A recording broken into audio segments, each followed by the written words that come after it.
Hello friends, welcome और welcome back to my channel innovative learners.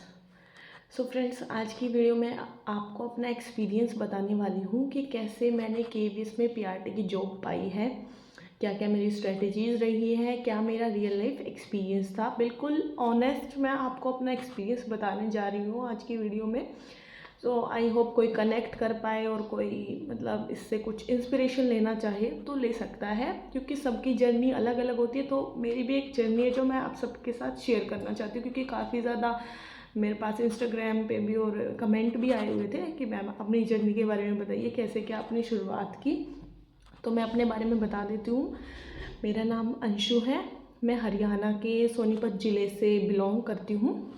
मैं native Haryana से हूँ और करंटली मैं असम के कोकराझार में as a primary teacher posted हूँ। जो अभी रिक्रूटमेंट हुई है उन्हीं में मेरे को जॉब मिली है as a primary teacher.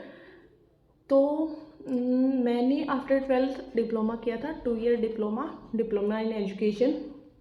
And then CTET की प्रिपरेशन की, कोचिंग ली, सीटेट क्लियर हो गया। देन ये था कि जॉब चाहिए है। सुना था केवीएस के बारे में। केवीएस के बारे में इतनी ज़्यादा नॉलेज नहीं थी पहले, बस सुना था केवीएस एक बॉडी है ऐसी जिसमें गवर्नमेंट जॉब होती है आफ्टर सीटेट, और डीएसएसबी का पता था। तो आफ्टर क्लियरिंग द सीटेट मैं तैयारी करनी शुरू करी। डीएसएसबी के एग्ज़ाम की मैंने प्रिपरेशन की, लेकिन डीएसएसबी में कुछ मार्क्स से मेरा हमेशा रह जाता था, क्योंकि डीएसएसबी में क्या होता है, नेगेटिव मार्किंग होती है और टाइम लिमिट भी काफ़ी कम होती है। उसमें आपको एक्यूरेसी, स्पीड सब कुछ चाहिए होती है। तो मेरा मतलब कुछ मार्क्स से हमेशा डीएसएसबी में रह जाता था। लेकिन उस दौरान मैंने अपनी स्टडी को जारी रखा था। जो मेरा फर्स्ट पोर्शन था, जैसे कि हिंदी होता है, इंग्लिश, मैथ्स, रीजनिंग, जीएस, इन सब पर मैंने काम करना शुरू कर रखा था। मतलब मैं पढ़ती रहती थी। पहले मैंने कोचिंग्स भी ली थी, फिर सेल्फ स्टडी भी मैंने काफ़ी की है। सिर्फ कोचिंग से भी आप जॉब नहीं पा सकते हो, आपको self study at the end चाहिए होती है खुद पर काम करने के लिए। तो मैंने कोचिंग भी ली, सेल्फ स्टडी भी की। और जब वैकेंसी निकली, केवीएस की वैकेंसी निकली, तो उस टाइम पे आई थिंक दिसंबर में निकली थी, दिसंबर 2022 में, दिसंबर 2022 में या नवंबर में ऐसे ही केवीएस की वैकेंसी निकली थी। तो उस टाइम पर क्या था, मेरा बेसिक जो था उस पर तो मेरी कमांड थी ही, क्योंकि एक दो 3 साल से हम पढ़ ही रहे थे सिलेबस के। जो बहुत सारे जो बेसिक होता है, मैथ्स के कॉन्सेप्ट है, इंग्लिश है, इनके बारे में तो बेसिक सारे कॉन्सेप्ट्स पता ही था। और फिर केवीएस का सिलेबस होता है। केवीएस का कि में अच्छी बात यह है कि केवीएस अपना सिलेबस दे देता है कि इन टॉपिक से मैं क्वेश्चन पूछूंगा, तो स्टूडेंट को आइडिया होता है, वो भ्रमित नहीं होता है कि मुझे कहाँ से पढ़ना चाहिए, क्या चीज़, कौन से टॉपिक। तो केवीएस अपना पूरा सिलेबस दे देता है। तो केवीएस की वैकेंसी आई, उसमें सिलेबस भी था, टॉपिक्स थे सारे कि ये टॉपिक्स हैं। तो मैंने टॉपिक वाइज उनको तैयार करना शुरू कर दिया। बुक्स भी परचेज़ करी काफ़ी, और मैंने कैरियर व्हील के कोर्स में भी खुद को इनरोल किया। अच्छा था, बट इतना ज़्यादा बेनिफिशियल नहीं रहा जितना होना चाहिए, ऑनेस्टली कहूँगी। मैंने भी खुद को कोर्स में इनरोल किया हुआ था कैरियर व्हील में। और फिर बुक्स वगैरह से भी मैंने सेल्फ स्टडी ज़्यादा की, क्योंकि कोर्स में इनरोल करने के बाद मैंने पाया कि बहुत सारी चीज़ें हैं जो सिर्फ बेसिक कराई जा रही है, अच्छे से नहीं कराया जा रहा है। तो उन चीज़ों को मैंने अलग से प्रिपेयर करा।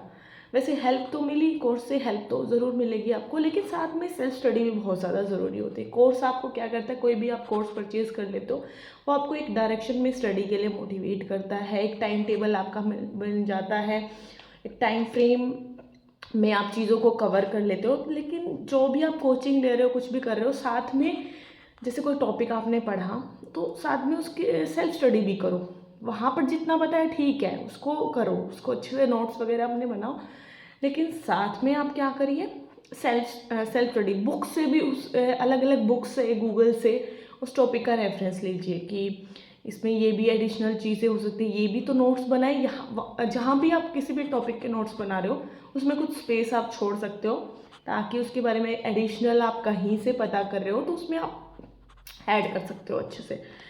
तो ऐसे ही मैंने भी प्रिपरेशन अपनी मतलब स्टार्ट कर दी थी।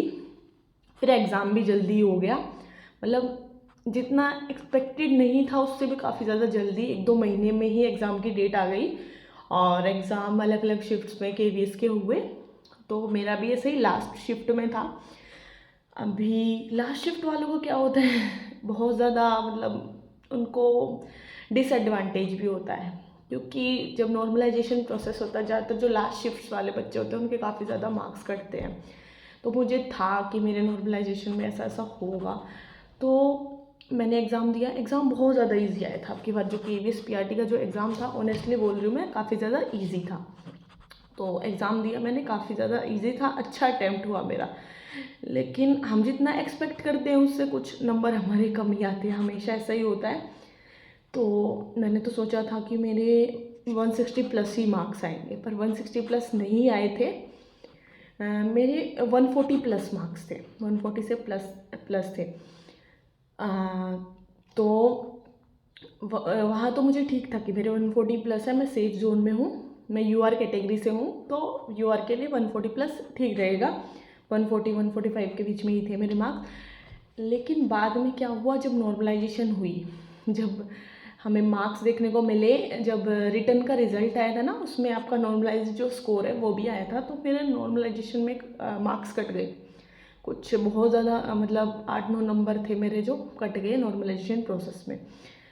तो उस टाइम पर मैं काफ़ी ज़्यादा डीमोटिवेट हो गई थी कि मेरे तो काफ़ी ज़्यादा मार्क्स कम हो गए, अब मेरे चांसेस, मुझे ऐसा लगा कि अब मेरे चांसेस बहुत कम हो गए। मैं अपने आसपास लोगों को देख रही थी कि उनके मार्क्स कट ऑफ से काफ़ी ज़्यादा है, तो मेरा कैसे हो पाएगा। एक टाइम पर डीमोटिवेट हुई मैं, बट मैंने कहीं ना कहीं किसी न किसी तरीके से खुद को मोटिवेट रखा कि नहीं, मैं कर सकती हूँ।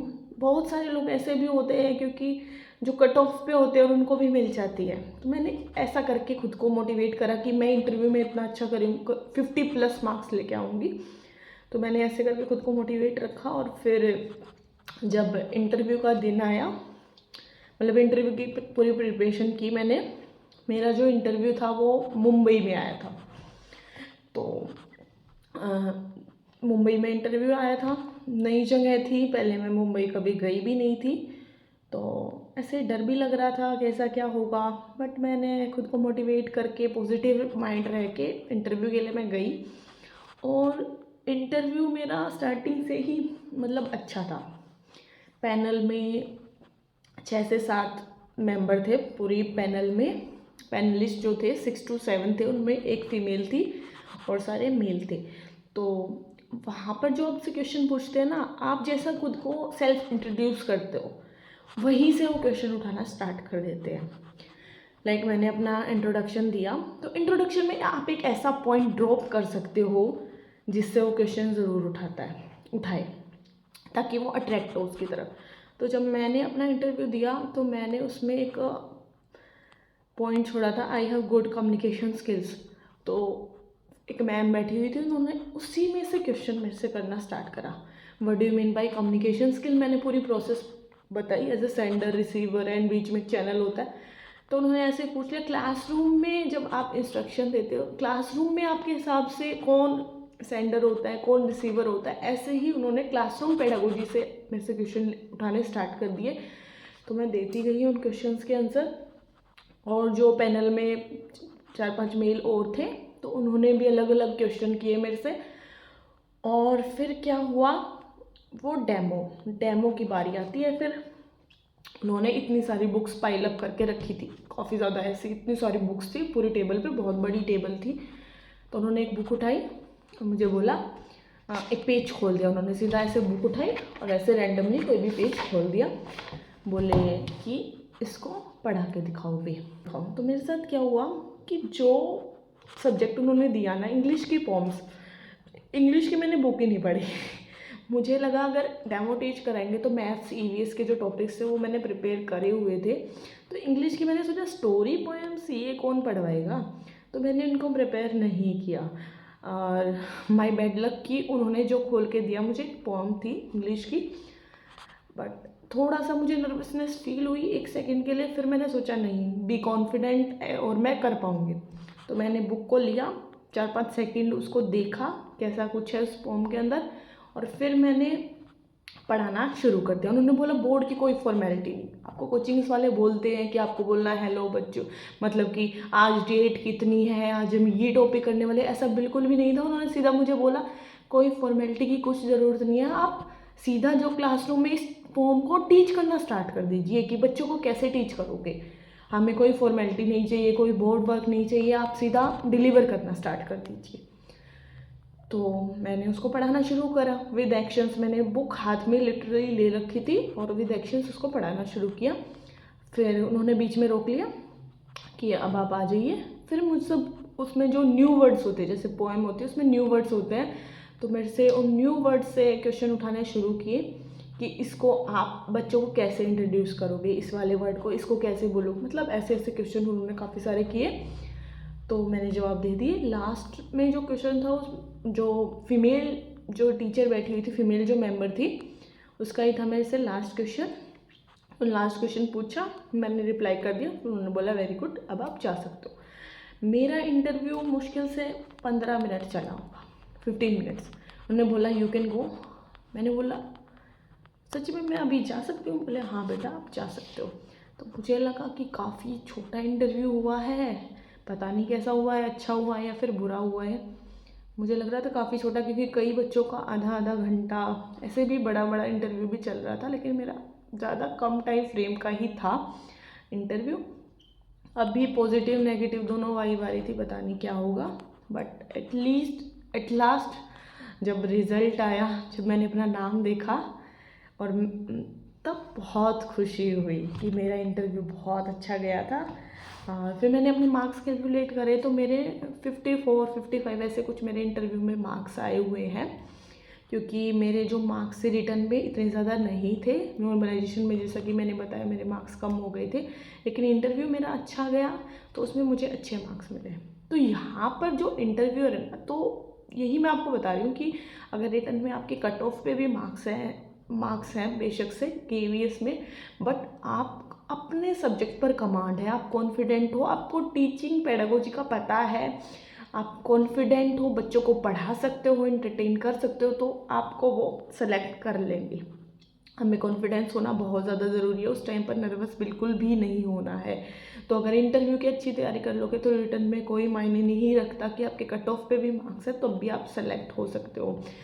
मेरे कुछ नॉन में ऐसे भी हैं जिनके 160 प्लस मार्क्स भी थे, लेकिन वो सेलेक्ट नहीं हुए हैं क्योंकि उनका इंटरव्यू अच्छा नहीं था। इंटरव्यूअर पहचान लेता है हमारी स्किल्स को, हमारी एप्टीट्यूड को। वो बहुत ज़्यादा एक्सपीरियंस्ड लोग होते हैं, वो एप्टीट्यूड्स पहचान लेते हैं कि इसमें टीचिंग एप्टीट्यूड है या नहीं है। तो कोई डरने वाली बात नहीं होती है। अगर आप कट ऑफ पे भी आ रहे हो तो आपका अगर इंटरव्यू अच्छा है तो आप सेलेक्ट ज़रूर होगे। तो ये थी मेरी इंटरव्यू की स्टोरी, ऐसे ऐसे मेरा इंटरव्यू हुआ था। तो फिर उसके बाद मुझे जो पोस्टिंग मिली है वो असम में मिली है, NER रीजन में मुझको पोस्टिंग मिली है। मतलब NER और हार्ड सेशन के बेनिफिट सारे सेम ही होते हैं, नॉर्थ ईस्ट रीजन के और हार्ड सेशन के। यहाँ पर अगर हम सक्सेसफुली 3 एक्टिव स्टे कर लेते हैं तो हमें अपने होम टाउन में जहाँ भी हम लेना चाहे ट्रांसफ़र, हमें 3 साल के बाद मिल जाता है।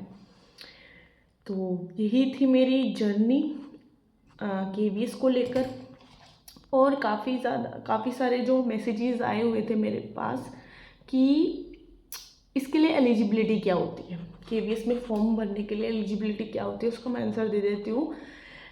अगर आप PRT के लिए अप्लाई कर रहे हो तो आपके पास 2 ईयर डिप्लोमा होना चाहिए और CTET पेपर 1 आपका क्वालिफाई होना चाहिए।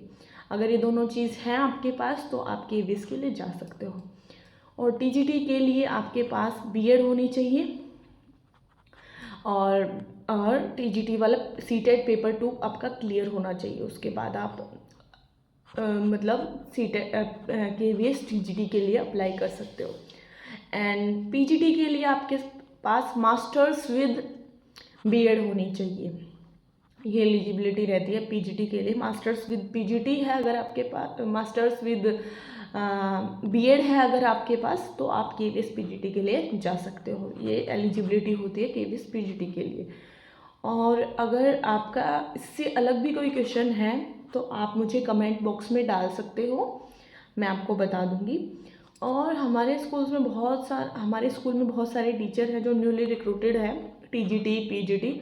मैं उनके इंटरव्यू भी अपने चैनल पर पोस्ट करने की ज़रूर कोशिश करूँगी, टाइम मिलेगा तो ज़रूर करूँगी, ताकि आपको उनके एक्सपीरियंस से कुछ ना कुछ हेल्प मिल सके।